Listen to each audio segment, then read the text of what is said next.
In today's class, we're going to work through a TOEFL speaking practice test. Are you ready? First, I'll give you some tips. Then you'll have the chance to give an answer, and finally, I'll show you a high-scoring sample.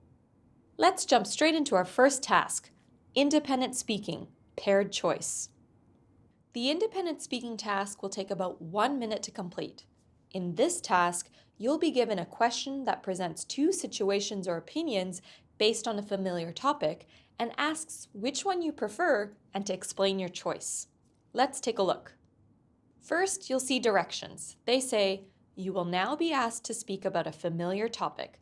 You will have 15 seconds to prepare your response and 45 seconds to speak. Then you'll see the question. In this case, it says, some people think it is better to study alone. Others think it is better to study with a group. Which do you prefer? Explain why. So you need to choose which one you prefer and then explain your choice with reasons, explanations, examples, and details. If you'd like more information on the paired choice question type, head to e2language.com and watch a detailed methods lesson giving you all the tips and strategies to master this task on test day. Now it's time for you to have a go at this question. Take 15 seconds to plan your answer, then record yourself speaking for 45 seconds using your phone or computer. You now have 10 seconds to pause the video and have a go for yourself. Then we'll look at a sample answer. Start now.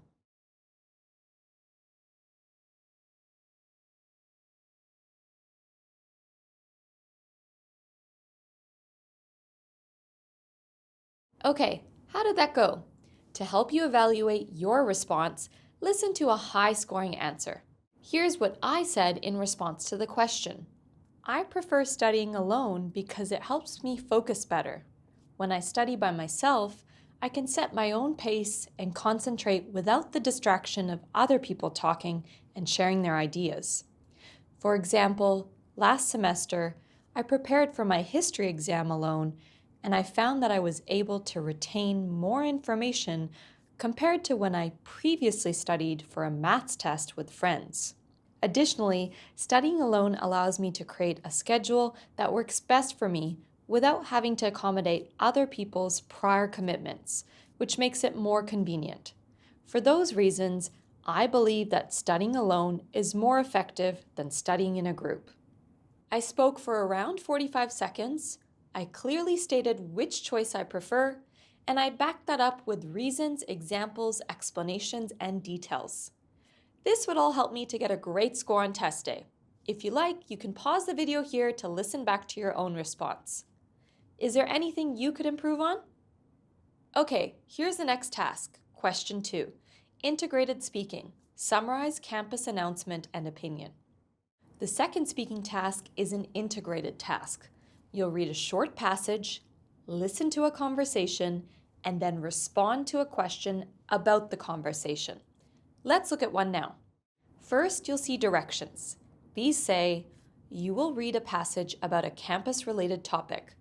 You will then listen to a conversation about the same topic. You will have 30 seconds to prepare your response and 60 seconds to speak. Then you'll see a passage like this. You'll be given around 45 to 50 seconds to read the passage. The passage will usually announce a proposed change that will take place on campus, as well as reasons for the change. Then you'll see a photo as you listen to the conversation, which is two students discussing the campus announcement. One of the speakers will usually be either strongly for or against the announced change and will give reasons for this opinion. You'll have to note down that opinion and reasons as you listen. Then you'll see the question like this. Remember, you have 30 seconds to prepare and 60 seconds to respond. Okay, so now you know what to expect. It's time to have a go. Take 30 seconds to plan your answer, then record yourself speaking for 60 seconds using your phone or computer. You now have 10 seconds to pause the video and have a go for yourself. Then we'll look at a sample answer. Start now.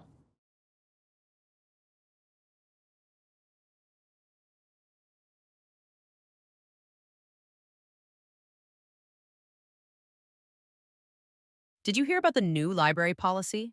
They're going to be closing it at 8 p.m. Yeah, it's really frustrating. I usually study late at night, and the library is the best place to focus without the distractions of home. I can see why they think it's a good idea, though. They must have to pay high expenses to keep it open, and not that many students use the library late at night. Well, I realize it's to save money, but the library is essential for students. If they want to cut costs, they should reduce unnecessary expenses elsewhere, not limit our study options. I'm worried this will really affect my studies and my grades. Really? Do you think it'll have a big impact? For sure. They say we can still use digital resources, but it's not the same. The ebook collection is nowhere near as extensive as the collection of physical books. I often struggle to find the books I need in the digital resources and have to go and check them out of the library in person. How can I study if I can't access those at the time I need to? I see what you mean.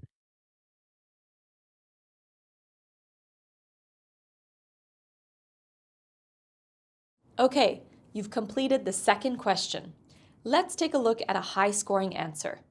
Here's what I said for this question. The university's new policy is to shorten the library opening hours by closing at 8 p.m. each day. The reason for the change is to cut operating costs and encourage increased use of the library's digital resources. The man disagrees with the policy because he often studies in the library at night, so the change would be inconvenient for him. In addition, he believes that limiting students' study options is a harmful approach which could negatively impact their academic achievement. He believes that if costs need to be cut, this should be done in other areas instead. Finally, he contends that the digital resources are so limited that they are not a suitable substitute for visiting the library in person. How was the delivery, language use, and topic development? Do you think I would score well for each? I hope so. If you'd like more practice for this task, head to e2language.com and get started on your TOEFL speaking practice for free. Okay, next task, integrated speaking. Summarize academic reading and lecture. The third speaking task is also an integrated task, but this time it involves an academic topic. You'll read a short passage, listen to part of a lecture, and then respond to a question about the lecture. Let's take a look. First, you'll see directions. These say, you will read a passage about an academic topic. You will then listen to a lecture on the same topic. You will have 30 seconds to prepare your response and 60 seconds to speak. Then you'll see a passage like this. You'll be given around 45 to 50 seconds to read the passage. The passage will usually be explaining an academic term or idea. Then you'll see a photo of a lecturer talking, and you'll hear part of a lecture on the same topic as the reading passage. The lecture will usually be providing details or examples of the term or idea introduced in the passage. You'll have to note down the main details as you listen. Then you'll see the question, like this. Remember, you have 30 seconds to prepare and 60 seconds to respond. Now it's time to try one of the questions for yourself.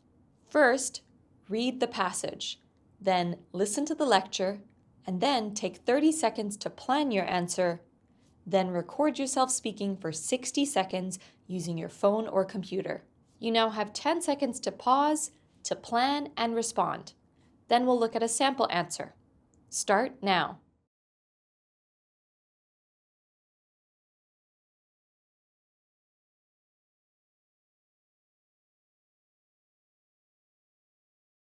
One well-known example of social learning comes from a famous psychology experiment called the Bobo doll experiment. Conducted by Albert Bandura, in this study, children watched adults interacting with a large inflatable toy, the Bobo doll.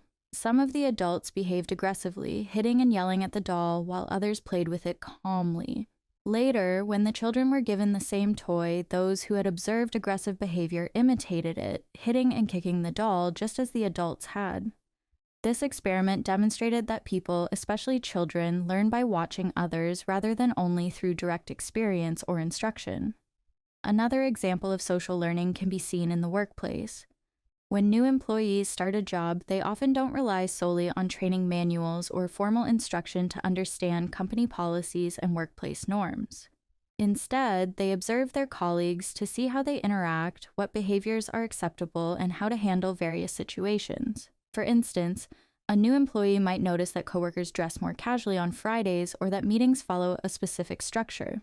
By watching and imitating their peers, they learn how to behave appropriately in the work environment without being explicitly told what to do.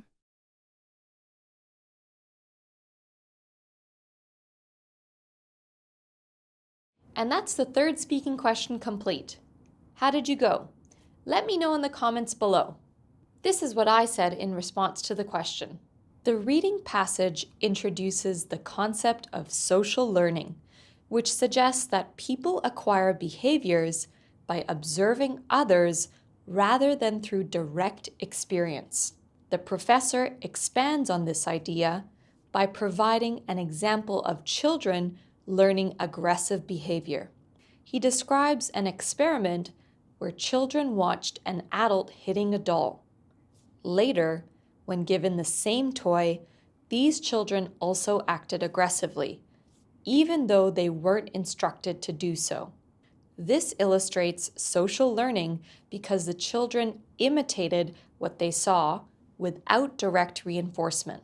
The professor also gives the example, people in the workplace learn how to behave appropriately by observing how others act. This example clearly demonstrates how people adopt behaviors simply by observing others in their environment. Notice how I not only described the concept, but also explained how the professor's examples illustrate it. So I covered the requirements of the question. Be sure to check that you did that too. Now it's time for the final speaking task for today. Integrated speaking, summarize lecture. For integrated speaking summarized lecture, you'll listen to a short academic lecture and then respond to a question about it. Let's take a closer look. First, you'll see directions. These say, you will listen to part of a lecture in a university class. Then, you will be asked a question about what you have heard. You will have 20 seconds to prepare your response and 60 seconds to speak. Unlike the previous integrated task, there is no reading passage for this question. Instead, you'll see a photo of a lecturer talking and you'll hear part of a lecture. The lecture will usually be defining a concept or describing an issue and giving examples to explain this. And you have to note down the main concept and key examples as you listen. Next, you'll see the question, like this. Remember, you only have 20 seconds to prepare for this question. So that's what the final speaking question looks like. Are you ready to have a go? Let's do it. After listening to the lecture, take 20 seconds to plan your answer, then record yourself speaking for 60 seconds. You now have 10 seconds to pause and have a go for yourself. Then we'll look at a sample answer. Start now.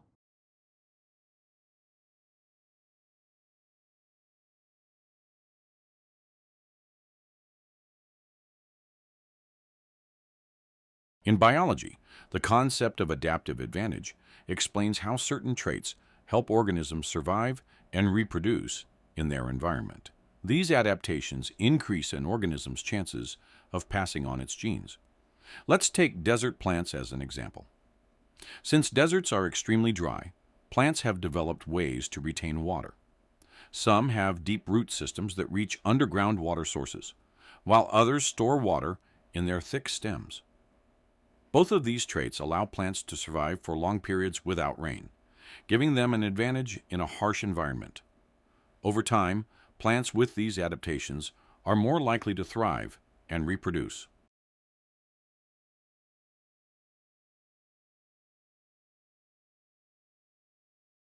Well done! You've completed all the speaking questions in the TOEFL test. Now let's go over a sample answer. For this one, I said, the professor explains the concept of adaptive advantage, which refers to traits that help organisms survive and reproduce in their environment. He provides the example of desert plants, which have adaptations to retain water in dry conditions, such as developing deep root systems to reach underground water or storing water in thick stems. These adaptations increase their chances of survival and reproduction. The professor's examples clearly illustrate adaptive advantage because they show how certain changes give organisms specific traits that help them thrive in challenging conditions, making them more likely to pass on their genes.